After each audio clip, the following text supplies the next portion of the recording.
Now that feels good.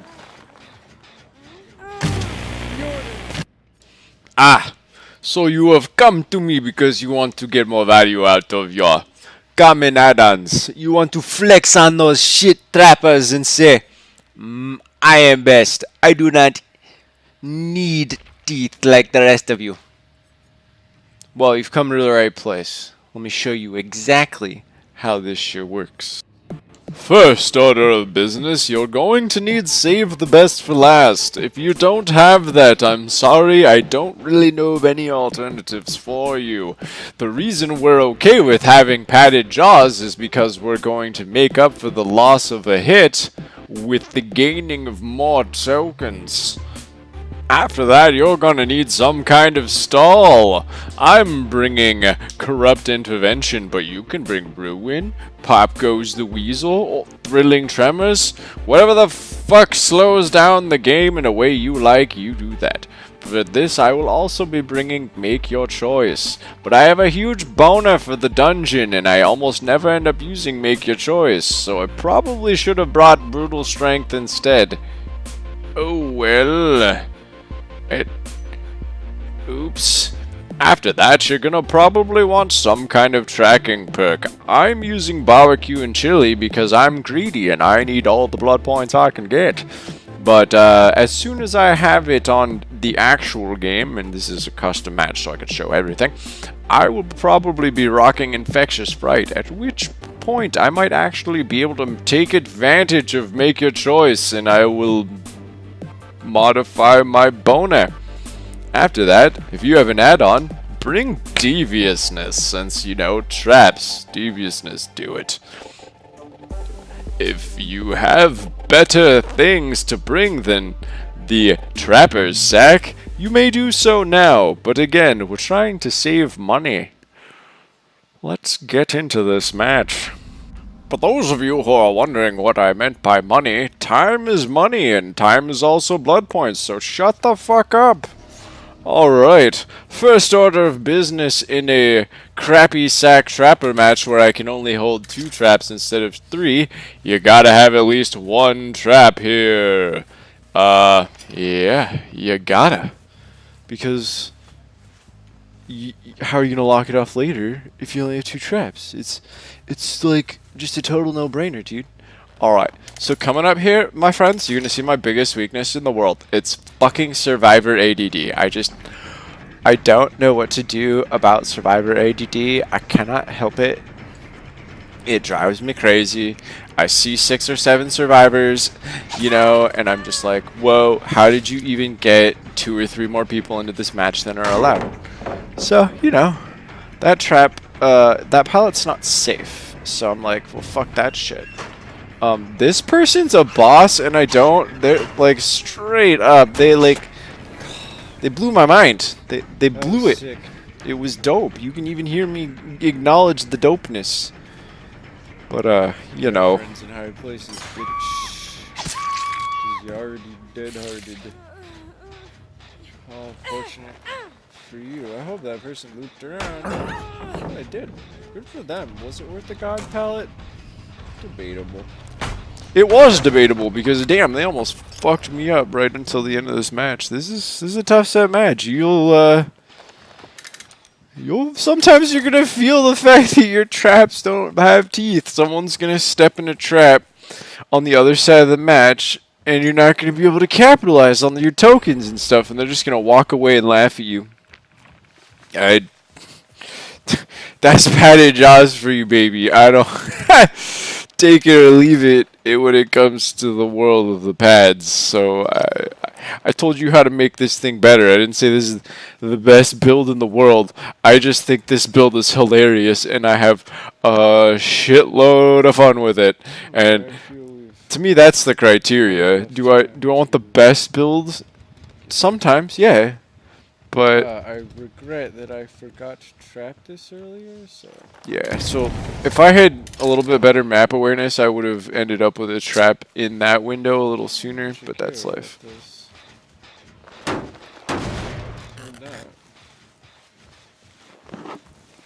So one thing trappers like to do is concentrate their traps into a defensible area so that they can defend that area.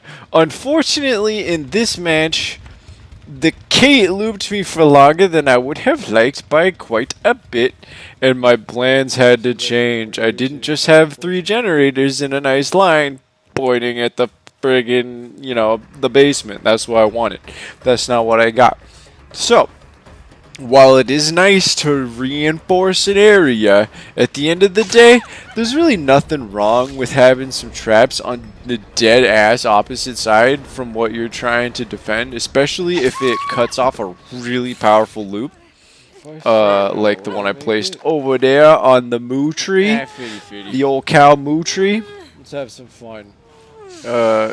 Another really good reason for doing that is good survivors will sense which area you're trying to defend, and they will go to the dead-ass farthest away area, assuming you don't have any traps in there. Bada bing, bada boom. Hey, the strong loop you thought was strong is now my fucking win! Yeah. Another thing is, you will see a lot of trappers, when they go to lock off the basement, they'll leave one door open.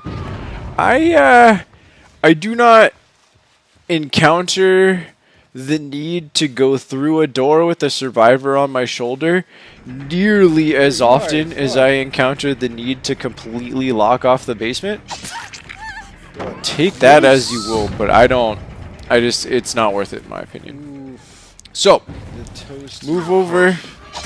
Fucking get ready, because I got more shit to talk about. Perfect. Ideally, any trapper, just when the rockets save the best for last, wants to pick up their obsession out the trap so that they don't lose any tokens. This person wanted a dead hard. They fucked up, I guess. And maybe they wanted D-strike more than maybe they wanted me to think they were an idiot, but honestly, with save the best for last and that person being dope at looping, I would much rather they be my obsession that I'm kind of just trying to ignore. We did get back. Hello.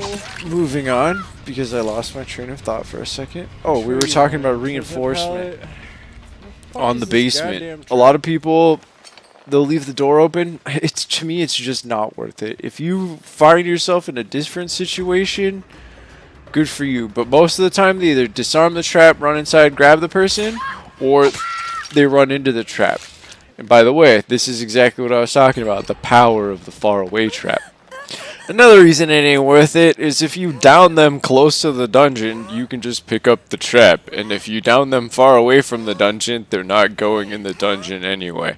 And if you would have kind of made it to the dungeon, well, hey, maybe don't be a savage dick and just hook them somewhere else. Just saying.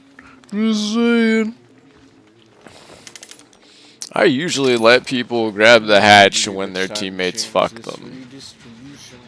If you don't struggle, I'm kind of getting to the point where I might not give you the hatch anymore because people stop saying thank you. But I literally just had a hag match where this guy was actively being a dick and saying I was the worst killer after he quit and completely fucked his team out of making a play.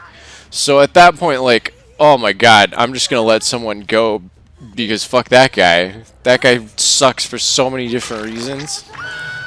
Ugh, yuck. Survivors are gross. So as a survivor, you're probably thinking, man, this is some OP bullshit. What can I do to avoid this? Well, don't go anywhere near the basement for one. But when there's already somebody in there, you want to play it like they did the first time there was someone in there and not the second. What did they do the first time? They had someone disarm a trap and then distract me while someone went in through the same entrance, with the exception of another nincompoop. They went through the same disarmed entrance and grabbed the person, at which time you basically have to exit out the same one or have another person disarm a different trap from outside. It's tough, but you definitely do not want to disarm a trap and run straight the fuck down into the dungeon. That is what leads to this awesome nightmare here. And I will admit, once again, I take a good swing at my friggin' obsession, but I can't help it. The bloodlust. The bloodlust. Now that feels good.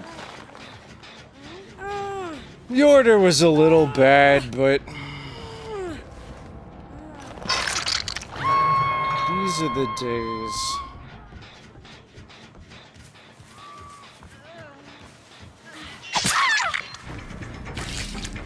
This is over unless someone has Unbreakable. Oh, he even saw me do it. I'm just gonna kick this.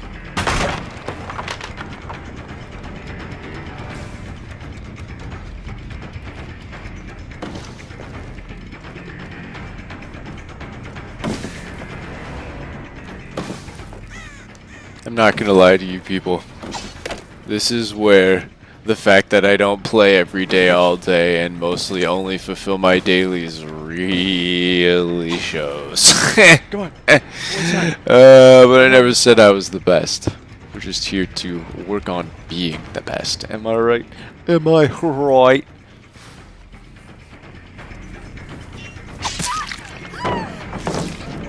Well, I'm kicking this one. Please take me to your friend.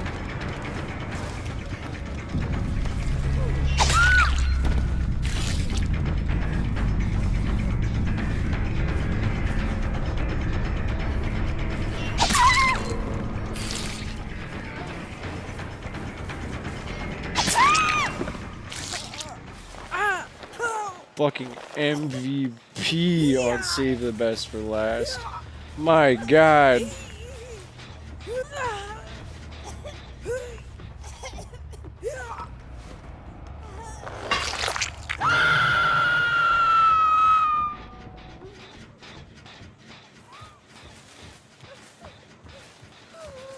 It's a Claudette.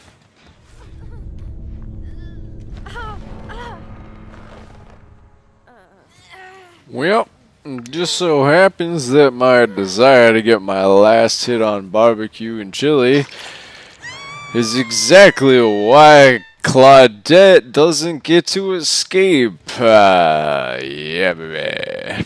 I know I'm gonna proc BBQ on her dying body, and I know that she is really close to the hatch.